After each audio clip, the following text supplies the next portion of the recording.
Personal diplomacy, personal relationships, whether it be king or peasant, also requires you to come with not only with humility, but with no agenda. With no agenda. You come in the spirit of Jesus of Nazareth and let the Spirit carry you in the personal relationship. People-to-people diplomacy means establishing a personal relationship, whether it be king or a person on the street. The idea is to connect personally, lovingly. Can you give me an example? There are very good examples of personal diplomacy that work firsthand. What happens is this, that if you come with humility, if you come with a heart for reconciliation, people can read that.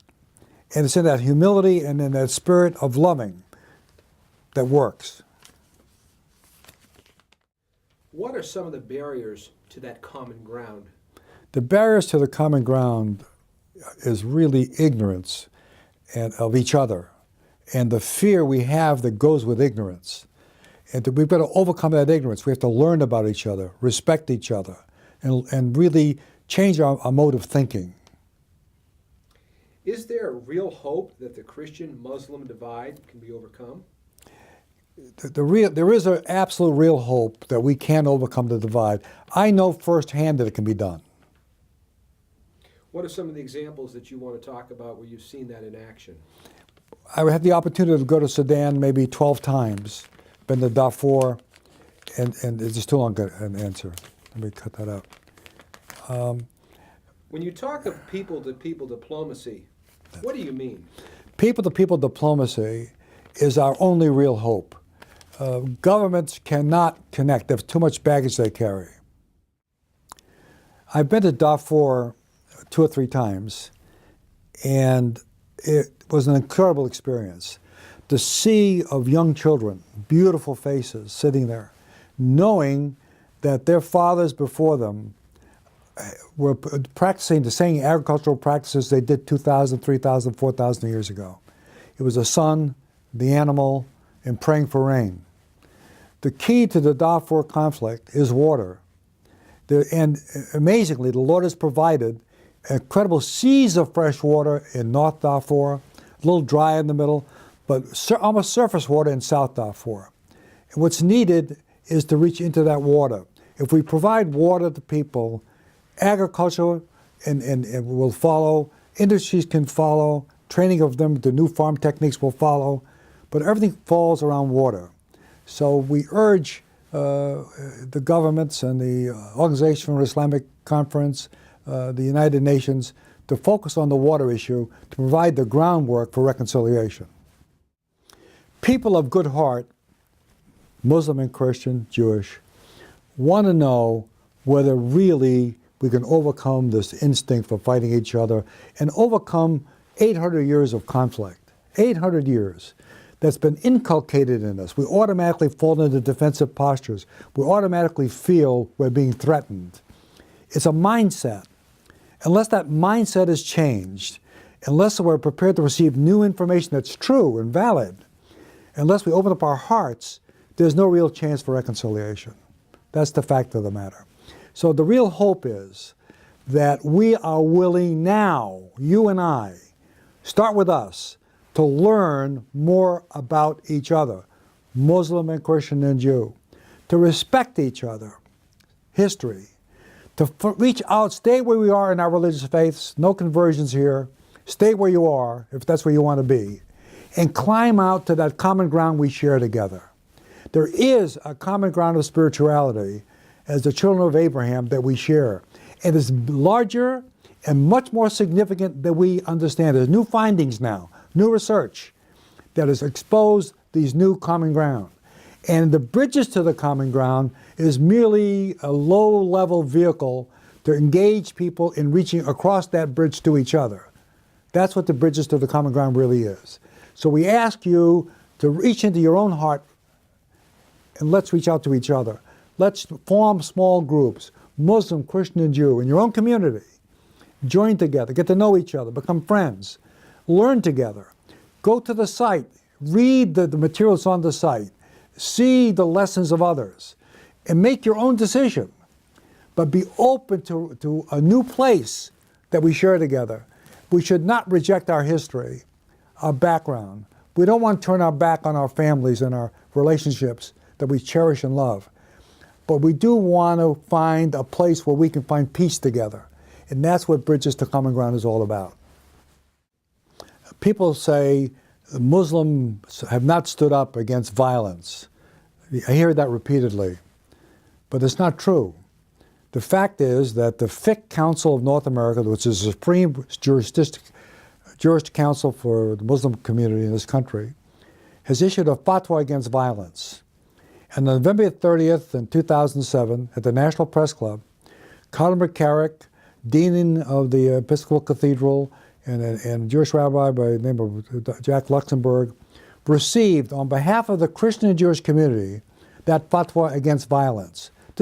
These people took personal risks to issue that fatwa, commanding every believing Muslim to stand up against violence and to ask them to turn anybody who might be interested in doing hurt to Americans or anybody else in the world who issue harm, they must turn them into civil authorities. They also said in the fatwa that terrorists who commit suicide bombings are just that, terrorists. They're not real believers. And to stand up against that is the message we have to understand. If we don't want to receive that information, if we want to believe that Muslims harbor hate and violence generically, we're closing the door to mainstream Muslims to join with all Americans to fight violence and terrorism. The people of Sudan and the people of America are very similar. Sudan is actually a cosmopolitan country, the way we are. It's a mixture of Christians and Muslims, different shades of color, different backgrounds. It's a great opportunity to demonstrate that we do share a common ground that we don't understand and need to learn about. One of the examples I'd like to mention to you is we had the opportunity to speak at a mosque in Khartoum, Sudan, on a Friday night.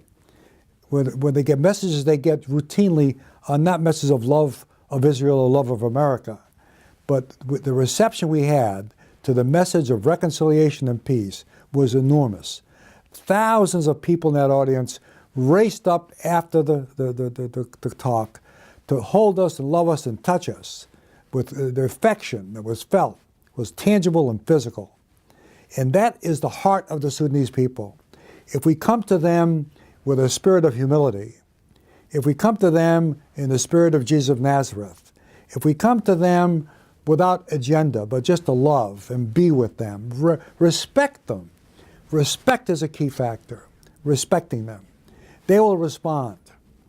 Another example of the tremendous heart they have, and I don't know if this would ever happen in the United States, but when I was there, these glasses here actually came apart.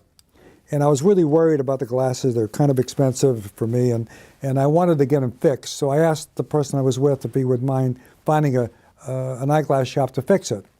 But the first shop we went into was with a woman running her own business. But she said she didn't have the expertise to help. But down the street, there was someone there.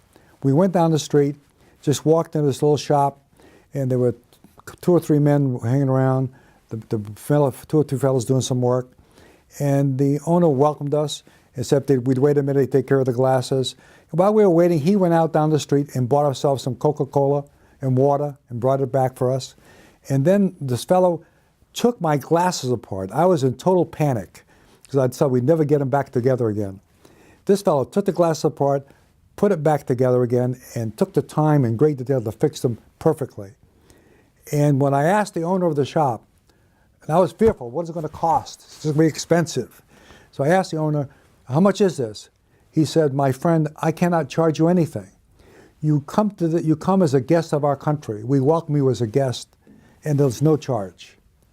Now, that's an incredible demonstration of generosity of spirit, kindness, receiving a stranger in the Arab and Muslim tradition, and welcome to your home, in this case to your shop. I want to tell you a little bit about Acts 9:15 and 16. But I want to give you the verses just before that to give you a framework. In Damascus, there was a disciple named Ananias. The Lord called to him in a vision. Ananias? Yes, Lord, he answered.